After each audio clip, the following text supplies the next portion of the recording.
해주고 있는 겁니다. 특별히 에스겔서 1절에서부터 5절은 이거는 우리 앞에 했던 에스겔서 29장 17절에서부터 나왔던 내용 있죠. 그거보다 훨씬 전의 얘기야. 이 1절에서부터 5절에 나오는 때는 언제냐? 아직 유다 나라가 안 망했어. 587년이야. 유다 나라가 망한 때는 586년이야. 1년이 더 있어야 망해. 그러면 이 유다 나라는 이때 누가 왕이었냐 하면 시드기야가 왕이에요. 여러분들 예레미야서나 열왕기서에 보게 되면 이 시드기야 왕이 예레미야를 많이 핍박을 했죠. 왜 핍박을 했습니까? 예레미야는 뭐라고 얘기했냐? 시드기야 왕에게 왕이시여, 저 바벨론이 우리를 쳐들어오려고 하는데 거기에 대항하지 말고 항거하지 말고 항복해라.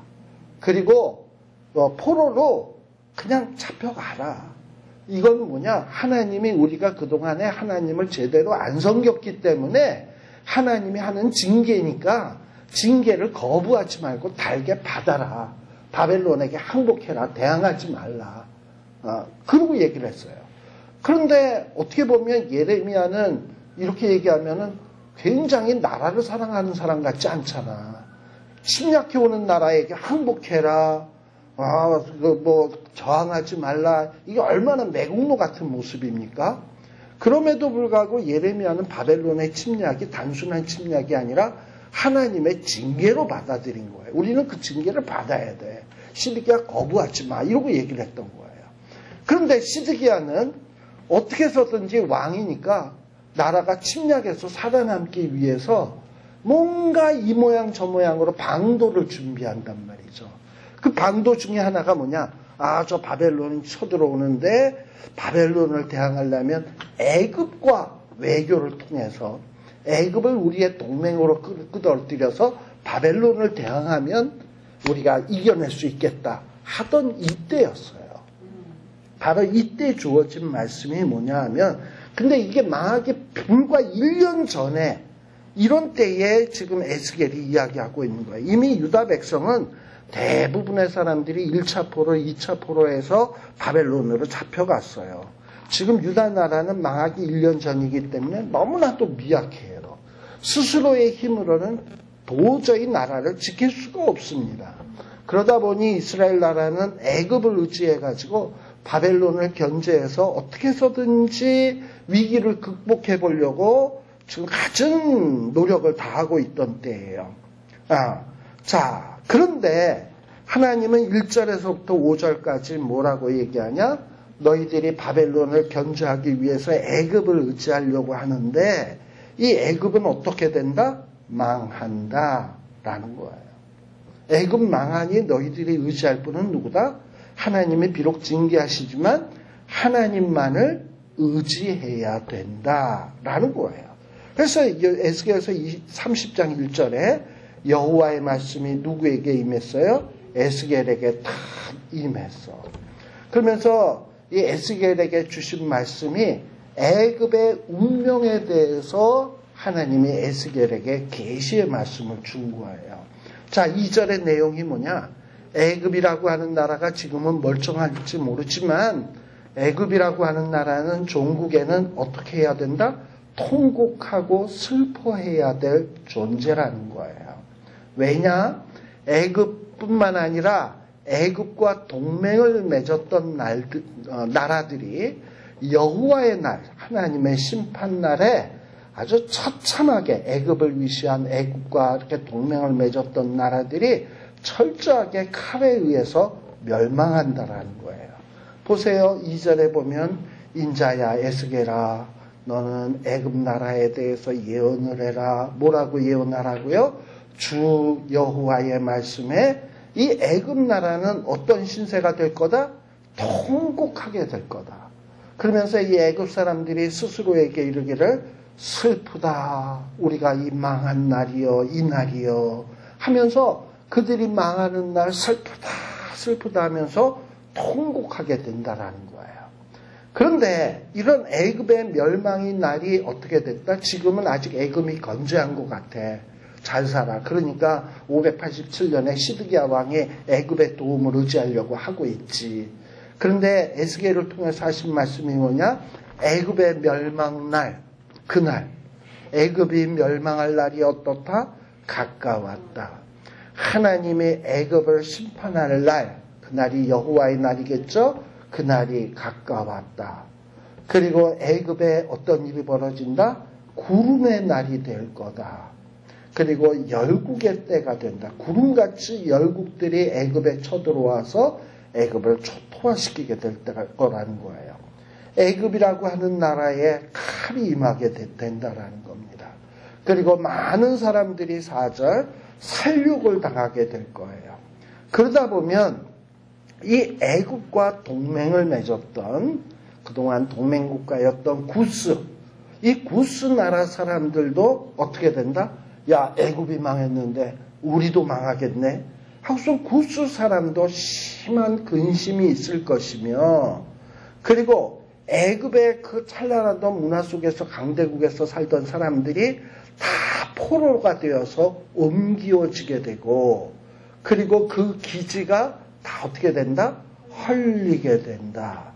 그리고 5절에 보면 애굽과 동맹 맺었던 나라들이 있는데요. 구스, 붓, 룻 이런 나라들이 다 어떻게 되냐? 이 애굽이 망할 때에 이 애굽과 함께 칼에 다 엎드려지게 된다라는 거예요. 네. 결국은 세상 나라는 하나님에 의해서 심판받을 수밖에 없습니다. 이 미국과 동맹한 나라들도 많고, 또 중국과 동맹을 맺은 무슨 뭐 북한이라든지 또 러시아라든지 이런 나라들이 있습니다. 그런 나라들이 세계를 주름잡을 것 같죠. 여호와의 날에 그런 세상 나라들은 하나님에 의해서 초토화될 겁니다. 그리고 그 중에 가장 강대한 나라가 무너질 때 그와 연합했던 나라들도 어떻게 된다? 통곡하게 되고 근심하게 된다. 만일에 우리가 한미동맹을 굳건히 맺었어. 근데 미국이 갑자기 휘청한다. 누가 근심하겠습니까? 한국이 근심하겠지. 만일에 한국이 중국과 아주 밀접한 아주 동맹을 맺고 있어. 뭐 우리나라에도 친중파들 많이 있잖아요. 근데 이 중국이 미국에 의해서 경제적으로 폭망을 하고 있다. 지금 누가 근심하고 있을까? 친중파의 사람들은 심히 근심하고 있겠지. 그러나 우리가 하나님을 의지하는 자는 걱정할 필요가 없어요.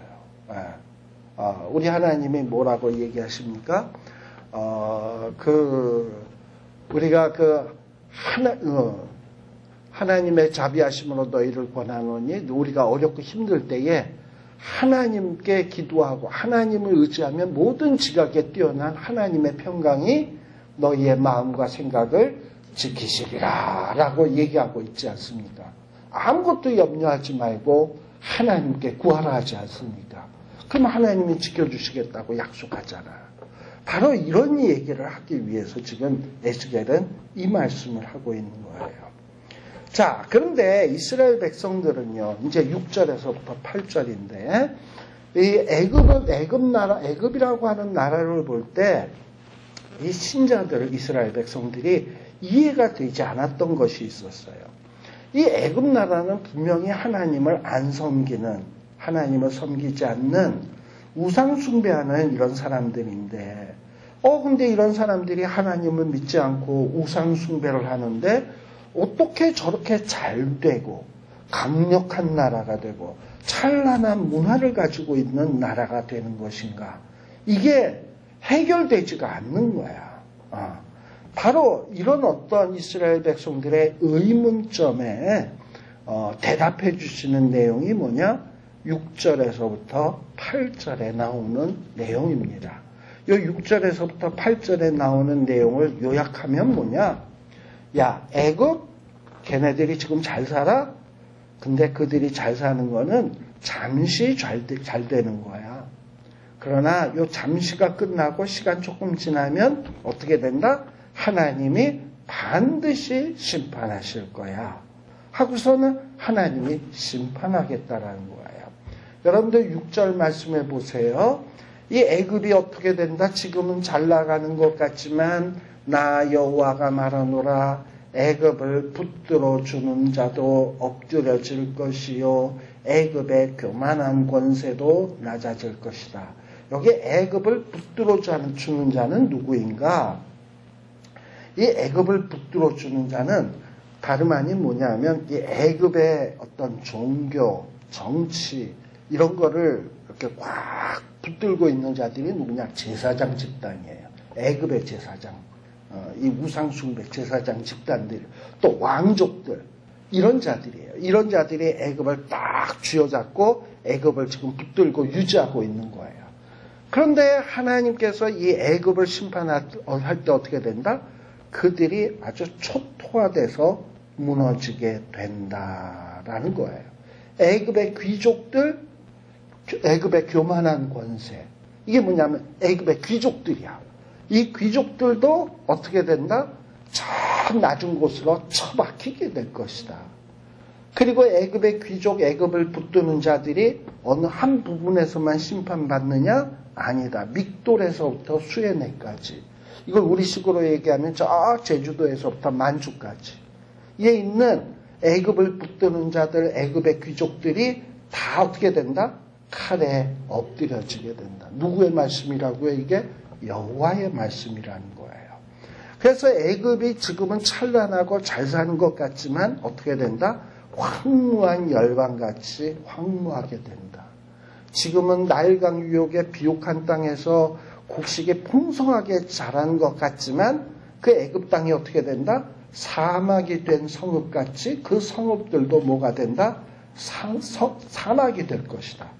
하나님께서 애굽 땅에 뭘 일으킨다? 불을 일으키며 그리고 애굽을 돕는 자들을 멸할 때에 이 애굽이 쫄딱 망하는 모습을 보면서 사람들이 뭘 깨닫는다? 하나님이 여호와구나.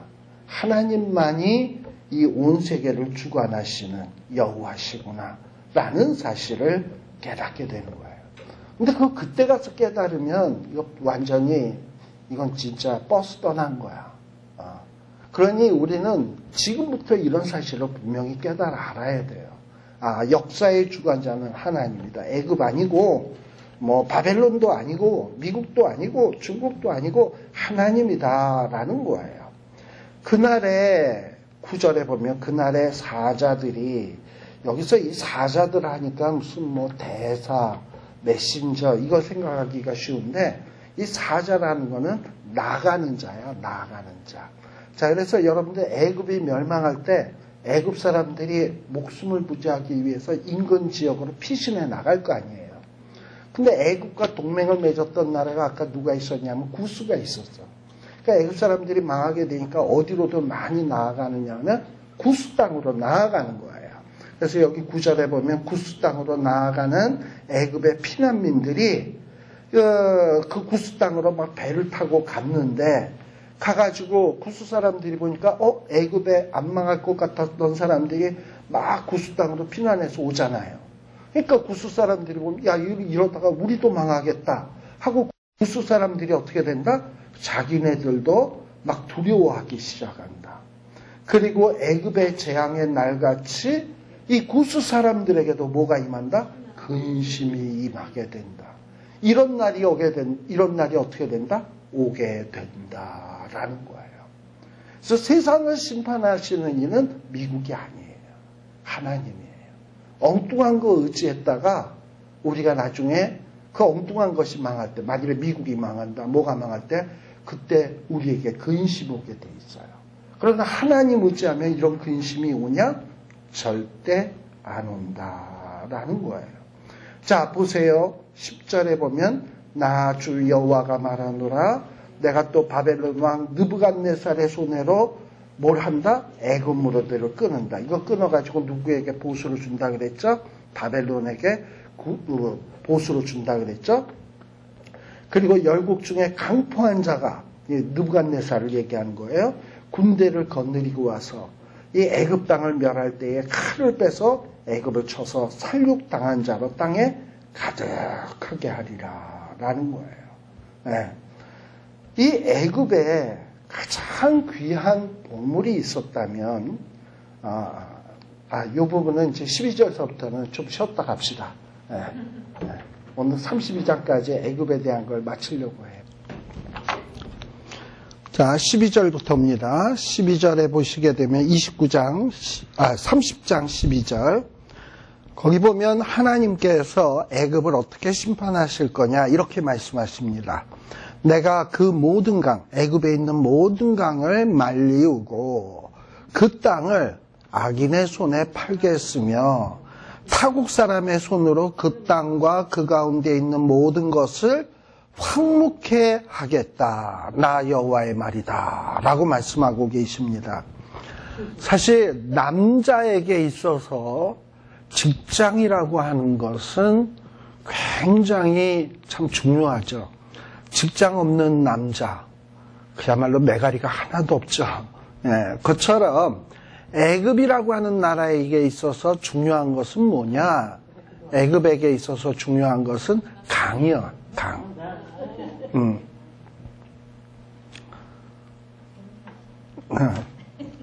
애굽에 있어서 중요한 것은 강이에요. 특별히 나일강을 중심으로 애굽은 농사를 지을 수가 있고요. 그리고 나일강이 있기 때문에 문화와 문명이 꽃피울 수가 있었습니다. 그러니 나일강은 어떻게 보면 애굽의 힘의 근원이다라고 얘기할 수 있어요. 그런데 하나님께서는 애굽을 심판하는데 어떻게 하시겠다? 그 강물을 말리우겠다. 그러니까 애굽의 힘의 근원이 되는, 애굽의 경제의 근본이 되는 이런 강물들을 싹 말리우겠다라는 거예요. 그럼 비옥하던 농토가 어떻게 된다? 사막으로 변하는 거지 뭐. 이런 자연을 주관하시는 분이 누구냐? 하나님이에요. 최근에 미국이 최고로 최강국으로 갑자기 급부상하게 되었어요. 이제는 어떤 나라도 미국에 대항할 만한 나라가 이 세상에 없어. 왜 그러냐? 지금 저 텍사스, 그 다음에 뉴멕시코주, 거기에서 이 기름들이 그냥 팡팡 솟아나요. 그리고 기름만 솟아날 뿐만 아니라 가스와 함께 솟아나요. 그래서 지금 텍사스에서는 그 천연가스가 그냥 공중으로 자꾸 뿜어져 나오니까 우리 그 보통 그 바베큐 구울 때 그 프로판 가스 있잖아. 그거 가면 그냥 준대. 돈 주고 사는 게 아니라 공짜로 준대. 텍사스에서는. 기름이 너무 남아 돌아서 그냥 갖고 가라고 그냥 준대. 이러면서 뭐 아무튼 그 정도로 그러는데 뭐 앞으로 향후 뭐 또 최근에 뉴멕시코주에서 또 이게 뭐 유전이 하나 터졌는데 거기에 나오는 유전을 미국에 있는 전 국민이 60년 동안 써도 충분한 양의 또 기름이 또 터지고 이랬다는 거예요. 그러니까 미국이 이렇게 강력한 나라가 될 수 있었던 건 기름 때문입니다. 근데 이전만 하더라도 미국이 기름이 부족할 때는 저 사우디, 이란, 이라크 이런 나라들의 눈치를 많이 봐야 했어. 물론 걔네들보다 힘은 강하긴 하지만 어떨 때는 달래야 되고 어떨 때는 짓밟아야 되고 골치 아픈 일이 한두 가지가 아니었단 말이지. 왜냐? 기름 때문에. 그런데 이제는 기름이 펑펑 솟아나니까 염려 없이 살게 되었다라는 얘기입니다. 근데 문제는 이 기름을 주신 분이 누군가 이걸 아셔야 돼. 하나님 앞에 바로 서지 않으면 힘의 근간이 되는 이 기름도 또는 강물도 말리울 수 있는 하나님이다라는 거예요. 애굽이 그렇게 찬란하게 될 수 있었던 것은 나일강이 풍족하게 흘렀기 때문에 그래요. 그런데 우리 하나님께서는 이 애굽을 어떻게 하신다? 심판하실 때는 절대 마를 리 없을 것 같았던 나일 강물이 어떻게 된다? 말리우고 나일강을 말리우겠다. 그리고 그 땅도 어떻게 하냐? 악인들의 손에 팔아버리겠다. 그리고 그 땅 가운데 있는 모든 것들을, 그 비옥하던 것들을 다 황무하게 만들겠다라는 거예요. 네. 누가 말씀했다? 여호와의 말씀이다. 이루어질 수밖에 없겠죠, 이거는? 그렇죠. 또 14절에도 13절에도 뭐라고 말씀하시냐? 하나님 주 여호와가 말씀하기를 이제 애굽의 우상들도 다 멸하겠다. 신상들을 높 가운데서 끊으며 애굽 땅에서 왕이 다시 나지 못하게 하고 그 땅에 두려움이 있게 하겠다. 또 내가 바드로스를 황무케 하겠다. 소환에 불을 일으키겠다. 노를 국문하겠다. 이러면서 여기 중요한 도시들이 좀 나와요. 여기에 보면은 신, 바드로스, 소환, 노 이런 지명 이름들이 나와요. 자, 왜 이렇게 구체적으로 지명 이름들을 언급하는 것일까? 만일에 여러분들이 어떤 예언을 하게 되었다. 그리고 누구를 위해서 미래가 어떻게 될 것인가 좀 얘기 좀 해달라 그럴 때 구체적으로 얘기하면 위험하다, 괜찮다. 왜냐하면 구체적으로 얘기했는데 그 중에 하나라도 안 맞으면 그 사람이 한 모든 말이 신뢰성이 다 없어지죠. 그렇죠? 여기 바드로스, 노, 신 했는데 그 중에 한 도시가 빠졌다. 대신에 무슨 부산이나 포항이 들어갔다. 그러면은 이게 신뢰할 수가 없잖아. 근데 에스겔은요 이렇게 자신 있게 도시 이름들을 언급할 수 있는 이유는 뭐냐? 자기가 받은 바 계시는 하나님의 계시야. 그러니까 틀릴 거라고 하는 거는 눈꼽만치도 생각하지 아니하고 하나님이 주신 대로 높, 신, 바드로스 다 하나님이 국문하시고 심판할 거다라는 거예요. 에스겔은 이것을 너무나도 확신을 했습니다. 근데 이 도시들은 사실은 굉장한 아주 강력한 요새들이었습니다. 정말 망할 것 같지 않았던 요새들인데 그렇지만 하나님이 손을 대시니까 철저히 망하는 거예요. 특별히 여러분들 쭉쭉 지나가서 18절에 말씀해 보면 거기 도시 이름 가운데 뭐가 나오냐면 드합느헤스라는 도시가 나와요. 이 드합느헤스가 뭐냐? 이제 이 유다 나라가 멸망한 뒤에 이 몇몇 사람들은 바벨론이 싫어서 애굽으로 망명간 자들이 있다 그랬잖아요. 그 유다에서 애굽으로 망명간 자들이 모여 살던 동네가 어디냐면 드합느헤스야.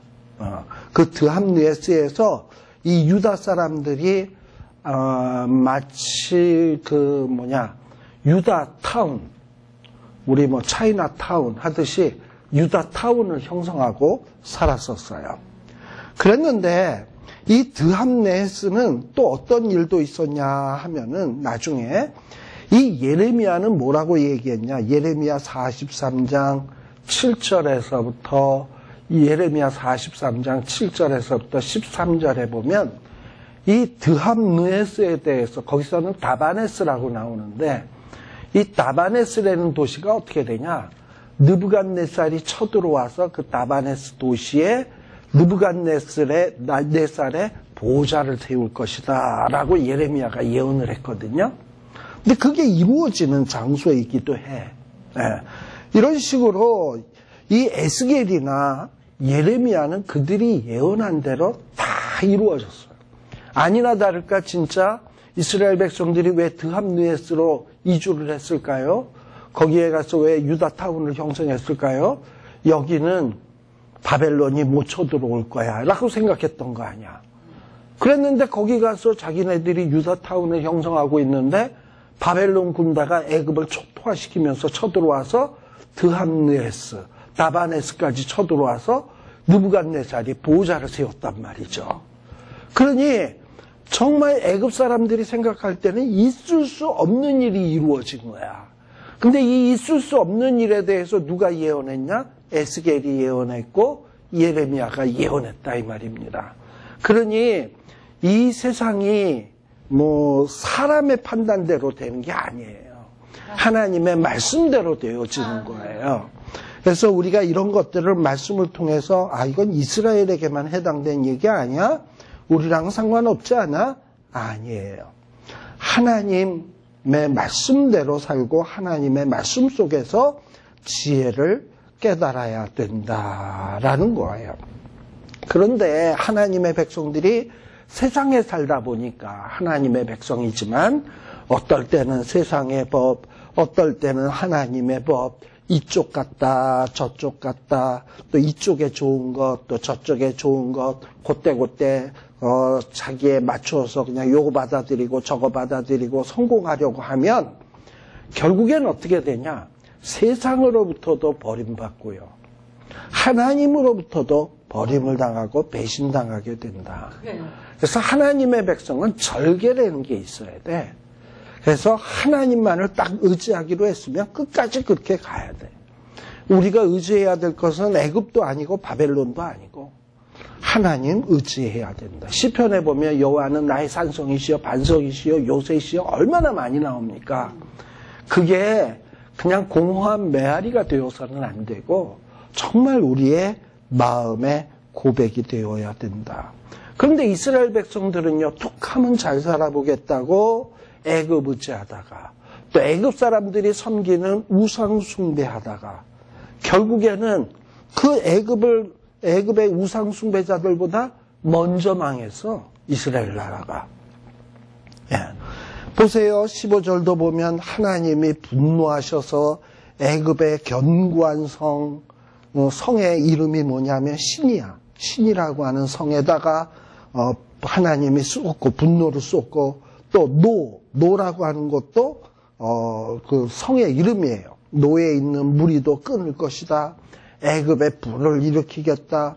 이 신의 성읍의 사람들이 근심하게 될 것이고 이 노라고 하는 성읍은 완전히 찢어져서 나뉘어질 것이고 노비라고 하는 도시는 그야말로 대적이 있게 될 것이고 아웬, 비베셋, 넷에 있는 소년들, 여기서 소년들은 나이 어린 소년이 아니고 젊은 용사들을 얘기하는 거예요. 이 소년들은 다 칼에 엎드려질 것이고 그리고 그 성읍의 거민들은 다 뭐가 된다? 포로가 될 것이다 라는 거예요. 그리고 하나님은 이 애굽의 멍에를 꺾어버리고 자 근데 애굽이 결국에 이렇게 망하는 것으로만 끝나냐? 하나님이 후일에 이 애굽이 이제 바벨론의 노예처럼 돼가지고 멍에를 매게 되는데 하나님이 이제 어떻게 되냐? 애굽의 멍에를 꺾으며 그 교만한 권세를 그 가운데서 그치게 할 때에 드함느에스 이거 아까 제가 얘기한 얘기가 나오네요. 애굽을 막 이렇게 심판을 할 때에 드함느에스에서 날이 어떻게 된다? 어두워진다. 성읍에 구름이 덮인다. 그리고 드함느에스 애굽의 이 도시에 있는 사람들이 포로가 될 거다. 그리고 이같이 하나님의 애굽을 국문할 테니까 이때가 되게 되면 하나님이 여호와시구나라는 것을 알게 된다라는 겁니다. 예. 자, 이렇게 하나님께서는 이 애굽을 심판하는데 특별히 요 18절에 보면 날이 어둡다. 성읍에 구름이 임한다라는 말을 좀 주목할 필요가 있어요. 애굽의 신은요. 태양신을 좀 숭배를 합니다. 바로는 일종의 태양의 아들이야. 그리고 이 애굽의 이 태양신 숭배의 모습은 이 피라밋 같은 데서 잘 나타나요. 이 피라밋 구조는 태양하고 밀접한 관련이 있습니다. 네. 그런데 이렇게 애굽의 신이 아무것도 아니다라는 것을 보여주기 위해서 마치 10가지 재앙 때 흑암의 재앙이 있었던 것처럼 하나님의 애굽을 심판하실 때 날을 어둡게 하고 그리고 해 같은 게 못 비치도록 구름이 가득하게 하시겠다라는 거예요. 그러니 애굽의 우상들은 하나님 앞에서 아무것도 아니다라는 것을 여실하게 하나님이 증명하시겠다라는 얘기입니다. 이렇게 하나님의 최후의 심판날은 하나님이 하나님 되심을 증명하는 날이에요. 그리고 세상에 강한 것은 아무것도 아니다라는 것을 분명하게 드러내는 날이 될 것입니다. 근데 그거를 그때 가서 깨달으면 이거 버스가 떠나는 거야. 미리미리 말씀을 통해서 딱 깨닫고 중심에 딱 마음에 새기고 가야 되는 거예요. 자, 그 다음에 오늘 요 4번째 예언까지만 합시다. 30장까지만 합시다. 자, 20절에서부터 26절은 이제 에스겔의 애굽에 대한 네 번째 예언이에요. 26절까지 이어지게 돼요. 시작이 어떻게 되냐? 제11년 정월 7일이라고 되어 있습니다.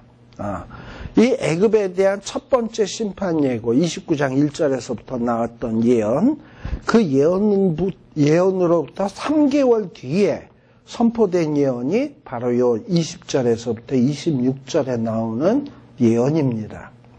이제 지금 이때 상황은 어떠했냐? 이제 이 유다 나라가 멸망하기 직전이야. 바벨론이 이 유다 예루살렘을 포위를 하고 2년이 지났어. 이제 좀 있으면 망해. 근데 이 애굽의 지금 이 유다 나라의 이때 왕은 누구냐? 시드기야예요. 근데 이 바벨론의 침략을 받아서 망하기 일보 직전이니까 살기 위해서 아마 시드기야가 밀사를 보낸 것 같아. 애굽에. 밀사를 보내서 우리를 좀 도와달라고.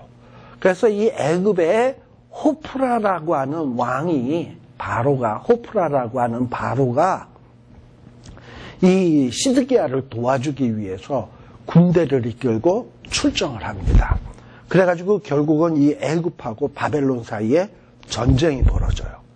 그런데 완전히 애굽이 바벨론 느부갓네살에게 완전히 박살이 납니다. 완전히 철저하게 패배하게 돼요. 바로 이 패배한 이 사건을 염두에다 두고 지금 요 20절에서부터 나오는 말씀을 봐야 돼요. 자, 20절에 보면 제11년 정월 7일, 이때가 언제다? 애굽이 바벨론에게 박살난 그때에 여호와의 말씀이 에스겔에게 임했어요. 자, 뭐라고 임했냐? 인자야, 내가 어떻게 했다? 애굽 왕 바로의 팔을 꺾었더니 시드기야를 도와주기 위해서 출정했던 호프라라고 하는 애굽 왕 바로가 바벨론에게 전쟁에 져가지고 완전히 박살났다 그랬죠. 완전히 팔이 꺾여진 거야. 그래서 이 바로는 어떻게 됐다? 칼을 잡을 힘이 없도록, 그리고 이 팔이 부상을 당해서 싸매지도 못하겠고 약을 붙여 싸매지도 못하였다. 그야말로 이런 걸 보고 뭐라 그러냐면 회복불능이다. 바벨론에게 처맞아가지고요, 완전히 그러기 상태가 돼가지고 싸울 능력이 없어. 이제 회복할 능력이 없게 되어서. 누가 이렇게 했냐? 하나님이 이렇게 했다라는 거예요. 22절도 보세요. 그러므로 나 주 여호와가 말하노라, 내가 애굽 왕 바로를 대적해서 그 두 팔, 이제 한쪽 팔은 상했죠. 근데 이제 이 두 팔, 성한 팔과 이미 꺾인 팔을 둘 다 꺾어서 이제 어떻게 되겠다? 칼이, 이전에는 칼을 잡을 수가 없었는데 이제는 뭐냐? 칼이 완전히 떨어져서 잡을 수도 없게. 그러니까 상태가 점점 더 심각해진다는 거지. 네. 그래서 결국은 애굽은 하나님이 역사하셔서 파국을 맞게 된다라는 거예요. 애굽 사람을 열국 가운데로 흩으며 열방 가운데로 헤쳐버리겠다.